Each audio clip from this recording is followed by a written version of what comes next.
Good afternoon, it's Dr. Cortez for the subject inquiry, investigation, and immersion. We're going to take lesson 4, research design and methodology. So those are my credentials and my full name. And for today, we're going to talk about the different types of research. First off, we're going to discuss the qualitative type of research, but for the whole duration of the topic now today, we're going to talk about qualitative, quantitative, and mixed method. So let's dive first on the qualitative type of research. Qualitative research, comparing this with quantitative. Qualitative research focuses on exploring meanings and experience, while quantitative focuses on how many responded or the numerical data, statistical analysis. In qualitative research, it seeks the depth and understanding what is the reason behind an answer of a respondent, whereas the latter seeks to measure and generalize findings. Say sa percentage, the quantitative, for example, is 5 responded quantitative. But if you will ask what are the reasons behind the answers of the 5 respondents, deeper, qualitative. Now, each approach serves distinct purposes with qualitative research. It provides, of course, the reason with its contextual insights, deep discussion. Samantalang quantitative research, it offers only broad, generalized result. Example, 25% responded, 85% have chosen item or choice number 1, but no in-depth discussion. Whereas the qualitative, there is an in-depth discussion behind the choices. Okay, qualitative research used in education, understanding the student experience, the reason, example, the reason behind the feedback. Is feedback good for the students? Social science naman, exploring community dynamics reveals social issues, example, the reasons behind drug addiction. Qualitative, no? Pag quantitative kasi, you will say that 25% of the teenagers have in one time or another time have experienced tasting or testing prohibited drugs. But what are the reasons? What are the reasons why teenagers have tried? It is for qualitative research. In health naman, gathering patient narratives improves practices, doctors' practices, caring, healthcare practices. So you can respond if you know the reason, not only the percentage or the frequency. Pag quantitative kasi, percentage and frequency without much discussion. Okay, so let's go to the next slide. Qualitative research method. The common methods if you're going to take qualitative research. Some of these have been tested by you guys. For example, the interview is common naman, one-on-one discussion. It revealed deep insight. You know the reason behind the answer of the respondents. Pag focus group discussion naman, if GD is being done, if you want to have an expert opinions na hindi nabibigay ng isang survey. Example, you want to know the latest features to be given or to be done sa isang latest cell phones. Sa mga managers, production managers, product managers, marketing professionals can do the job. Hindi ordinary person. Kaya nga, ang FGD, it is composed of 6 to 7 members or group or experts. We can also do participant observation. Engaging in the environment provides a contextual understanding. Kaya lang pag observation, medyo matagal siya. And sometimes you can misinterpret yung nababasa mo, napapanood mo sa video na ginagamit sa observation. Although one advantage is very deep insight and context ay talagang malalim. Kaya lang, meron din siyang limitations. Ethical considerations, informed consent. If you are doing the survey, interview, in GD, you should have the consent of the subject. And if they have given the consent, it is understood, it is given, then you should assure them the confidentiality of their responses. You should give them the waiver, no? The result of the data of the survey will be used only for personal consumption and will not be revealed sa general public. Kaya pag nag-survey tayo, you have the option to write their names or not write your names dun sa forms na ginagamit.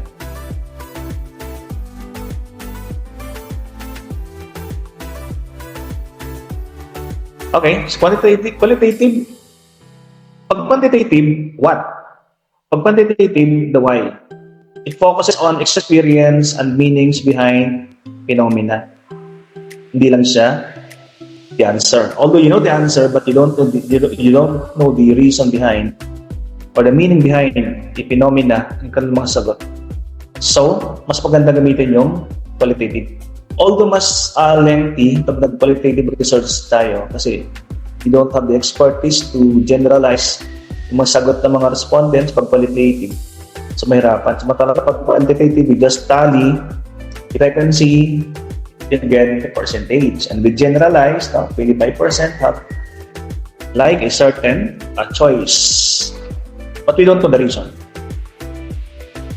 The importance of qualitative research in society, qualitative research covers rich insights into complex social issues. Sa maraming issues, but sometimes you want to know deeper understanding of the phenomena or the issues yang we are doing qualitative research. Mas marami ka ditong mga respondents and they will give the reasons. So, mas rich understanding natin doon sa mga issues behind. Quantitative research focuses on measuring variables and testing hypotheses through statistical analysis. Normally, frequency, quantitative, frequency, percentage. Qualitative emphasizes subjective insights. Ang quantitative is objective. Alam mo agad kasi may numbers sa percentage. Samantalang ang qualitative, subjective. You are the one who will interpret.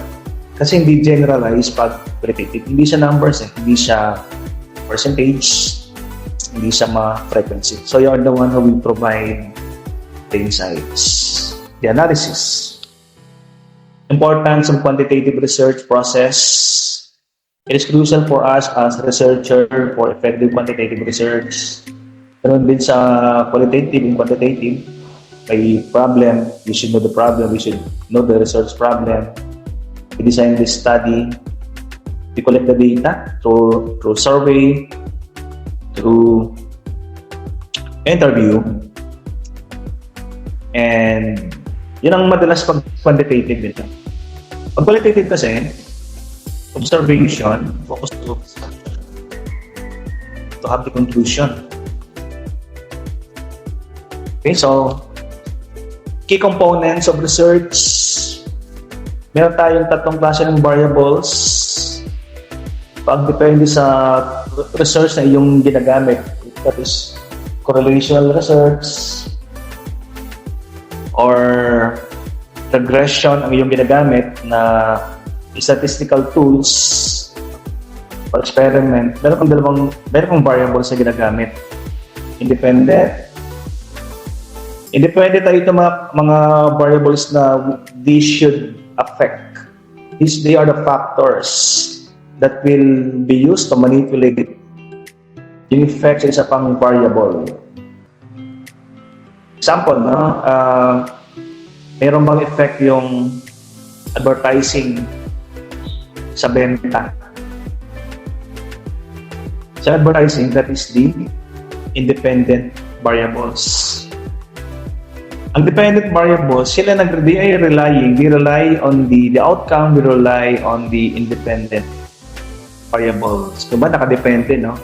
Example ko kanina, ang advertising expense ba may effect sa sales? So, ang independent variables doon, advertising expenses. Ang sales doon ay yung dependent variables. Ibig sabihin, pag tinaasa mo ang advertising expenses, what will happen to your sales? Tataas ba siya o bababa? Yung sales ay nakadepende sa advertising. So, dependent variable ang sales. So, control variables are factors kept constant to prevent them from influencing the result. Properly managing this ensures that any observed effects are due to the independent variable. Sa experimental research, may mga controlling variables yan that are constant. Mga science research. Understanding research design. Research design can be broadly categorized into experimental, correlational, survey, longitudinal. Each type serves distinct purposes, guiding the structure. So very quick, experimental, madalas ko na ginagamit sa mga science research. Ginagamit din sa mga social experiment. Ang correlational, dalawang variables, meron bang effect yung isang variable, yung kalang relation. We are going to know the relationship between two variables, the correlational research ang tawag natin dyan. And of course, sa mga business subject, we are doing the survey. Sa mga social researchers, we are doing the longitudinal. Sabihin, longitudinal, mang mahabang research. Example, you want to know the effect, the culture of one tribe. So you're going to live with them for a certain period of time.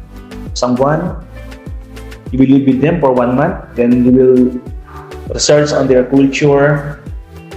Sa may immersion, no? Pag sinabi ng longitudinal, medyo mahaba. May mga research din naman na to be done across several years. Example, yung paglaki ng science researches. Yung paglaki, no? Pag tumataas ba, ay mayroong mga effect. Pag nag-aaral ka ba, habang kabay lumalaki, mayroon bang effect yan sa iyong aptitude? Habang tumatanda ka ba, mayroon bang effect yan sa iyong intelligence? Those should be done habang nag-aaral ka. So, 5 years, 10 years. So, longitudinal ang tawag natin dyan. Understanding something method. Pag nag-research tayo, we don't research on everything, on everyone. There are a certain number of sample na natin ginagamit. Is sampling the samples. Based on the population, we get the samples. Sample, out of 1,000 to 100 lang, the samples. And how do we get the sample? Meron namang sampling method na ginagamit. Sampling methods are crucial for ensuring accurate representation in quantitative research. Ilan ba yung magsasagot? Meron tayong mga formula ginagamit dyan. No? We can use the Sloven's formula. We can use the Rice-Soft formula na ginagamit ng software, and we can also compute manually using the Sloven's formula. Advantages and challenges. Quantitative research offers objectivity. Objective, you can repeat a certain quantitative research.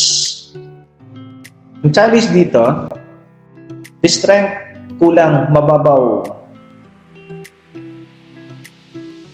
Sa quantitative, ang data dito, example, validity, valid ba yung data?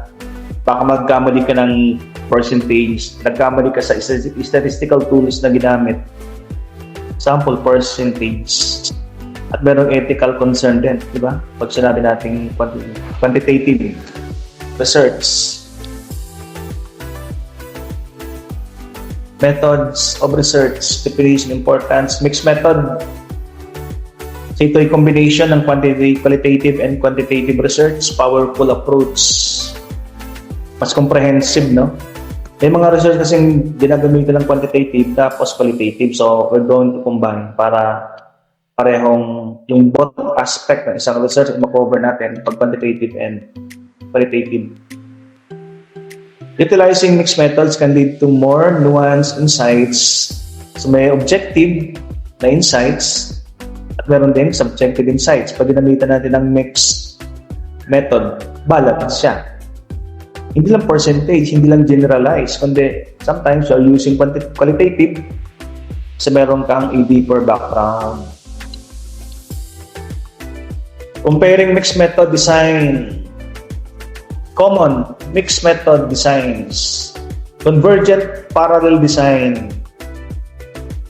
Ito'y data, design, research design, collect qualitative and quantitative data simultaneously. Pag mixed method, di ba? Parehong quantitative and qualitative. Para natin ginagamit yung dalawa. Pag convergent, sabi natin ginagawa yung research both for quantitative and qualitative. Kumbaga sabay. Nag-survey ka, at the same time, nagtatanong ka. Pag exploratory research naman, researchers first gather qualitative data to explore. Yung qualitative mo na inuuna, no? Pag exploratory, yun sunod yung quantitative data. Pag explanatory sequential design naman, inuuna naman natin gawin yung hanapin ang quantitative data, survey percentages, bago mag-interview tayo about qualitative inquiry. Kasi ang survey, mga numbers yan, di ba? So, quantitative. Pero ang interview, that is qualitative. So, pag inuna mo yung survey, explanatory. Tapos, pag nahuli yung qualitative, that is explanatory. Pag binaliktad mo siya, pag inunang qualitative, nahuli ang quantitative data, that is exploratory. Pag pinagsabay mo, convergent ang tawag natin dyan. Strength and limitations, mixed method. Strength ng mixed method, offers a comprehensive, complete. Ay survey ka na, meron ka pang interview. Right? May objective ka na, meron pang subjective. Yan ang strength ng mixed method. Kumbaga, nagpa-survey ka tapos itatanong mo rin para may deeper understanding ka ng background. About the limitation, it presents challenges such as the complexity. Mayroon pang dalawang design, no? Dalawang design sa iyong research. Kumbaga, ang challenge dito, nag-interview ka na, nag-survey ka pa. So, that is complex. Additional time, additional resources, effort, labor, additional manpower sa researchers. Benefits, challenges sa mixed method. So more on the benefits, comprehensive understanding. Mas malalim ang mixed method.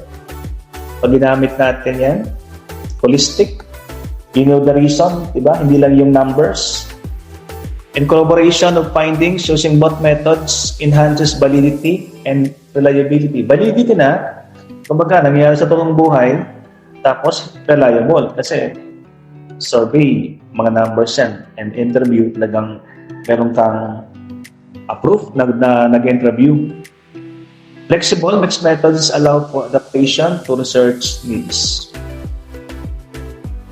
Sampling techniques in research, important sampling techniques. Inumpisa natin ito kanina na pagsalabing sample, hindi lahat ng population ay ating ginagamit or ating ina-interview. We get only a sample. Sampling is crucial for balancing cost. Pag lahat ka naman ina-interview, example, 1,000 population, tapos lahat ay interviewin mo. So, you can imagine the cost, yung time, and feasible ba yan na lahat ay pwede mong interviewin. So, ang ginagawa natin, we're going to take a sample out of the population. So, probability sampling techniques. Probability sampling, ito ginagamit natin. It ensures unbiased result. In research, random selection process. Ibig sabihin, lahat, pag sinabi natin random, all of the population have the chance to be chosen as sample. It guarantees that each member of the population has an equal chance of being included. Pwedeng matanong, no? Example, 2,000 population, lahat sila merong chance na may interview o masali sa sample ng research. That is probability sampling, random sampling. Simple random sampling. Simple random sampling means every member of the population has an equal chance of being selected. Walang bias. Sample. An example includes using random number generator to select participants from a complete list. So, parang gamitin to na, merong listahan, di ba? Tapos the software will choose, example, out of 1,000, you're going to choose 200 using the software, no? Parang lottery. Bubunot. Saan bias? Kasi nga, walang human factor dito, kundi yung machine ang pipili. Advantage of simple random sampling. Advantage include straightforward. Hindi bias. So, confident tayo na hindi bias. Understanding cluster sampling. Cluster sampling involves selecting entire class randomly, making it useful when populations are geographically dispersed. Sa pagmarami, na example, National Capital Region, maraming city. Okay? So if you want to survey the whole of National Capital Region na lahat ng municipalities, tapos lahat ng city, kumbaga, example, Metro Manila, population, 1 million. So, kuha ka ng sample doon na 100. Tapos Makati, population, 800,000. So, kuha ka ng sample doon na 80. Tapos Pasay, example, population, 500,000. So, kung ang sample doon na 15. So, pag sabing cluster sampling techniques, no? Yung sample ay depende doon sa size. Siyempre, mas malaki yung city, mas maraming respondents ang kukunin doon.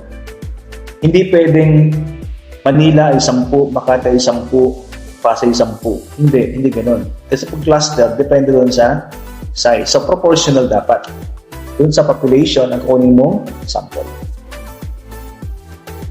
Non-probability sampling, tinatawag din natin convenience sampling or judgmental sampling. Sa dito, mamimili ka at lahat ng mga population, they don't have the equal chance to be chosen kasi ito ay convenience sampling. Selecting participants who are easily accessible, kung sinong pwedeng sumagot o sino nakita mo at they are qualified to answer based on the criteria, so pwede mo silang gawing sample. So very convenient, hindi ka na maglilibot. Judgmental sampling or purposive sampling relies on the researcher's discretion kung sino lang kanyang pipiliin. Example, magsolve ka ng 50, may nakita kang tatlong nagkwentuhan. Ilapitan mo, binigyan ng questionnaires. Discretion ng researcher yan. Judgmental is beneficial for obtaining expert insights but can introduce subjectivity and bias. Snowball sampling, we also call this snowball sampling as the link referral. Snowball sampling is a technique where existing study subjects recruit future subjects from their acquaintances, mga kasama, mga kakilala. Example, nag-survey ka. Oy, baka may kakilala ka pa na pwedeng sumagot dito, pwedeng i-refer mo ako doon. So, pag may kakilala, i-refer sa'yo. Kaya tinawag siyang link referral techniques. Hanggang dumami ng dumami yung iyong mga respondents. That is, di siya random. Snowball and quota sampling techniques. Let's go to the research instruments na ating pwedeng gamitin. Defining and aligning research instruments. Research instruments are essential tools for accurate data collection. So choosing the right instrument enhances validity and reliability, alignment with the research objectives, and yielding meaningful results. So, pag ginagamit naman natin, di ba, yung common na instrument, ang common is the survey techniques. We have the interview. Siyempre, pag quantitative, the interview technique, survey techniques. Pag qualitative naman is you can use the FGD, focus group discussion. You can use the observation. You can also use the interview techniques. So pag ang purpose ng isang researcher is to have a deeper understanding sa qualitative interview ang iyong gagamitin. Pag gusto man ng researcher na expert opinions, the focus group discussion, kanyang gagamitin sa kanyang survey. Surveys and questionnaires technique. Vital tools in educational research enabling the collection of quantitative and qualitative data through structured. So pag survey, quantitative. Pag questionnaire, pag questions, quantitative din. Or pwede lang questions sa interview. So if you want to know the opinions, experience, behavior, so qualitative interview ang ating gagamitin. Pag qualitative data, yung hinahanap. Interview, structured and unstructured interview are crucial for gathering data sa educational research, science. You want to explore in-depth knowledge and meanings, opinions, and different perspective from different participants. You're going to use the interview technique. It is structured and unstructured interview. Of course, mga tools ginagamit natin, meron sila kanya-kanya mga advantages. We're going to discuss later on mga pros and cons ng different research instruments. Ang interview, mayroon din bang klase ng interview? Ito yung structured and unstructured. Structured, you have a guide, you have a list of guides, list of questions that will guide you if what are those questions to be asked doon sa mga respondents mo. Kung meron kang sinusundan, the guide, mga tanong, example, 10 questions, 1, 2, 3, 4, 5, so sunod-sunod. Pag unstructured kasi, although meron kang guide, but you can add more questions dun sa tanong. Kumbaga, divergent questions, no? That nagbo-branch out ng mga questions mo. So, open-ended, no? Pag sinabi natin unstructured. Pag structured kasi, close-ended. Yun ang pwede mong itanong. Pag unstructured, open-ended. You can add more, you can clarify yung isang tanong by asking another question. So that is the two types of interview. Observation techniques. If you want to understand not only the skills, but you want to understand the behavior, interactions, educational research, pwede rin sa business. Observation technique, they can be categorized into participant and non-participant methods. Pwede ikaw yung nag-observe. It's offering unique insights and data collection opportunities. So pag mga behavior talagang the actual behavior of the respondents in their natural environment. So observation technique. Kasi pag interview, sometimes they're holding back their feelings or behavior pag interview. Samantalang pag observation techniques, talagang you see what you get. Nakita mo, yun talaga yung behavior, yun talaga yun. Okay, so of course, survey, advantage ng survey questionnaire. So, mabilis siya. Maraming respondents ka agad. Ang disadvantage ng survey, mababaw. Pag sa interview naman, medyo matagal siya, kunti lang magkakover ng interviewee, pero ang advantage niyan, deeper yung understanding mo. Pag observation naman, technique, talagang natural yung sagot naman or behavior na kuha mo doon. Ang disadvantage naman, sometimes you don't know how to interpret yung mga behavior na nakita mo. Pag focus group discussion naman, talagang expert opinion makukuha mo dito. Kaya lang hindi sila masyadong marami, 7 piraso lang, 7 individuals lang. So that is the advantage, no? Ang disadvantage dito, sometimes mas you are overwhelmed by volumes of data o information na nanggaling doon sa mga sumali sa focus group discussion. Now, factors influencing selection of instrument. The research design will determine if what type of instrument yung gagamitin: interview, questionnaire, FGD, or observation technique. The choice of research instrument must align with the overall research design, ensuring data collection method effectively address the study's objective. So, if the objectives of the study is to example, to come out with a new method na very crucial sa success ng isang company, so hindi pwedeng survey lang ng concrete sino-sino. Hindi pwedeng interview lang kahit sino-sino kasi example, you want to launch a new product. Wala na expertise sa mga interview. So dapat dito ay focus group discussion ang gagamitin. Then, validity considerations. Validity of the chosen instrument is crucial. It ensures that the tools measure what they are intended to and produce reliable and relevant data, educational, research, context. Pag solving question na kasi, no? Masyadong nagmamadali mga respondents. Sometimes, yung sagot nila doon ay hindi masyadong totoo. Pero pag ina-interview mo sila, they have enough time, so mas totoo siguro ka ng mga sagot. Mas valid yung mga sagot. Informed consent.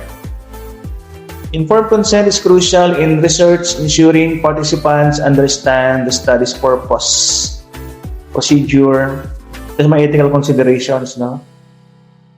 Given naman to, we always do this na may privacy doon sa kanilang mga sagot and will only be used sa research and not to be revealed sa general public.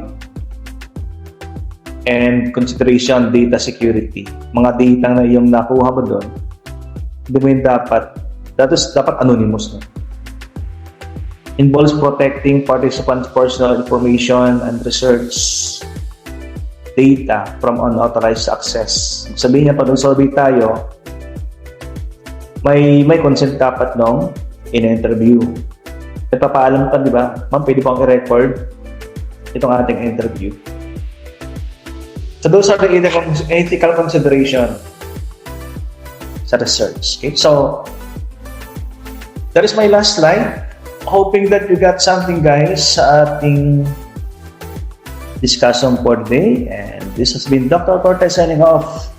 And see you around, people. Pa-subscribe naman sa aking muting channel. Salamat.